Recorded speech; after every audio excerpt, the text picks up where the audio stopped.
वेगळाले पळाले, तदितर खग भेणे वेगळाले पळाले, उपजन बल केली जे कराया मिळाले. उपजन बल केली जे कराया मिळाले, स्वजन गवसला तो याज पासी वसे जो, कठीण समय येता कोण कामास येतो. कठीण समय येता कोण कामास येतो. मित्रांनो, आपल्या आयुष्यामध्ये, आपल्या चांगल्या काळामध्ये जे लोक आपल्यासोबत असतात, जे लोक आपल्यासोबत रमतात, ते कठीण काळ येताच कधी निघून जातील हे आपल्या लक्षात येत नाही, कधी कुठं विरून जातात हे कळत नाही. त्यामुळं आपल्या चांगल्या काळामध्येच आपण आपल्या वाईट काळासाठीचं नियोजन करणं क्रमप्राप्त ठरते. आणि जर आपण हे अशा प्रकारचं नियोजन केलं नाही तर काय अवस्था होऊ शकते याचंच एक दृश्यदर्शन एका नाट्य स्वरूपामध्ये आपण इथं सादर करतोय. सदर प्रयोग हा कुणाची नक्कल वगैरे असं काही नसून केवळ आणि केवळ आर्थिक साक्षरतेचा संदेश एका वेगळ्या पद्धतीनं तुमच्यापर्यंत पोहोचण्याचा हा प्रयत्न आहे. तर सादर करीत आहेत पांडुरंगराव शंकरराव जाधव सर. तर मी सरांकडे हे सोपवतो. धन्यवाद. घर, एका तुफानाला कोणी घर देतं का? एक तुफान भिंती वाचून, छपरा वाचून, माणसाच्या माये वाचून, देवाच्या दये वाचून डोंगरात हिंडतंय. जिथून कोणी उठवणार नाही अशी जागा ढूंढतंय. कोणी घर देतं का रे? घर. तुफानाला महाल नको, राळीवाड्याचा सेट नको, पदवी नको, हार नको, थैलीमधली भेट नको. एक हवं लहान घर तुफानाला अंग मोडून पडण्यासाठी, आणि एक हवी आराम खुर्ची तुफानाला बसण्यासाठी. आणि बरं का, एक तुळशी वृंदावन हवं आहे अंगणातल्या मागच्या बाजू सरकारांसाठी. To be or not to be, that is the question. जगावं की मरावं हा एकच सवाल आहे. या दुनियेच्या उकिरड्यावर खरकट्या पत्रावळीचा तुकडा होऊन जगावं बेशरम लाचार आनंदानं, का फेकून द्यावं या देहाचं लखतर गुंडाळलेल्या यातनेसह मृत्यूच्या त्या काळ्याच्या डोहामध्ये. आणि कळावा सर्वांचा शेवट, माझा तुझा याचा न त्याचा सुद्धा. मृत्यूच्या महासर्पांना जीवनाला असा डंक मारावा की येणाऱ्या निद्रेलाही नसावा जागृतीचा किनारा कधीही. पण मग त्या निद्रेलाही स्वप्न पडू लागलं तर इथंच मेघ आहे. नव्या स्वप्नांच्या अनोळखी प्रदेशात प्रवेश करण्याचा धीर होत नाही.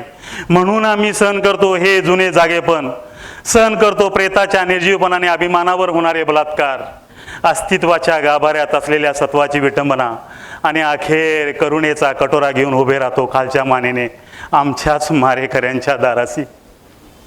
विधात्या, तू इतका कठोर का झालास? एका बाजूला आम्ही ज्यांना जन्म दिला ते आम्हाला विसरतात, आणि दुसऱ्या बाजूला ज्याने आम्हाला जन्म दिला ते तूही आम्हाला विसरतोस. मग विस्कटलेल्या या हाडांचे सापळे घेऊन हे करुणा करा. आम्ही थेरड्याने कोणाच्या पायावर डोकं आदळायचं रे? कोणाच्या?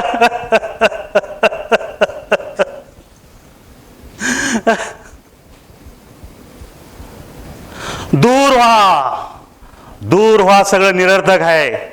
दया दाखवा म्हणून हा जुलियस सीझर कुणाची प्रार्थना करत नाही, आणि कुणी प्रार्थना केली म्हणून त्याला क्षमा करत नाही. दूर व्हा. या लकाकणाऱ्या आकाशामध्ये मला आढळपद मिळवायचं आहे ध्रुवासारखं, जे मिळवलं तर या अगणित माणसाच्या दुनियेमध्ये जुलियस सीझरनं. आणि तो मी आहे. माझ्या जागी ठामपणे उभा आहे तो मी आहे. मी आहे जुलियस सीझर. मी आहे प्रतापराव. मी हॅम्लेट, सुधाकर आणि अथेल्लो. आणि मी आहे गणपत रामचंद्र बेलवलकर नटसम्राट. सारे महापुरुष या माझ्या देहाच्या शामियान्यात राहायला आलेत. महापुरुषांची छाती म्हणजे मारेकऱ्यांच्या कटारीला वाव. साऱ्यांनी कटारी उपसल्यात. सारे मारेकरू हिरून आहेत. पण मला आता इथून जायलाच हवं.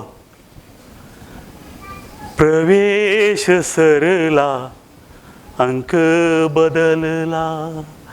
प्रवेश सरला, अंक बदलला. अंधारातच मंच मिळाला. पुन्हा तुझ्यास्तव याच दमाने नवा मंच उजळेल. सूर म्हणतो साथ दे, सूर म्हणतो साथ दे, दिवा म्हणतो वात दे. सूर म्हणतो साथ दे, दिवा म्हणतो वात दे. उन्हामधल्या म्हाताऱ्याला फक्त तुझा हात दे, फक्त तुझा हात दे.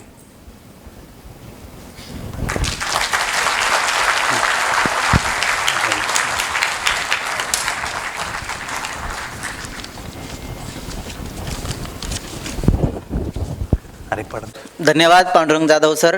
अतिशय चांगल्या पद्धतीनं तुम्ही इथं नाट्य सादर केलं. तर यातून एकच संदेश आहे की तुम्ही तुमच्या चांगल्या काळामध्ये वाईट काळाची तयारी करून ठेवा, नाहीतर असा वाईट काळ कुणावर इथे येऊ शकतो. तर मी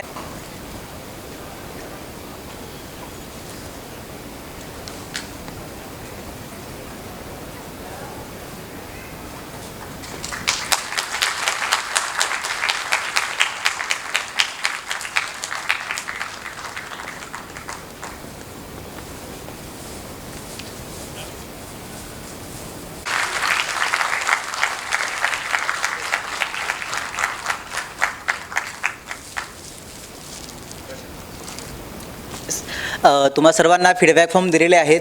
कृपया सर्वांनी फीडबॅक फॉर्म भरून बाहेर जे आमचे व्हॉलेंटियर्स आहेत त्यांच्याकडे जमा करा. आणि तसं नसेल तर आपल्याकडे QR कोडसुद्धा दिलेला आहे, तो स्कॅन करून तुम्ही ऑनलाईनही सबमिट करू शकता. तर हा आर्थिक साक्षरता कार्यक्रम संपला असं मी जाहीर करतो. आणि तुम्ही सर्वजण आलात त्याच्याबद्दल तुमचे सर्वांचे आभार मानतो. धन्यवाद.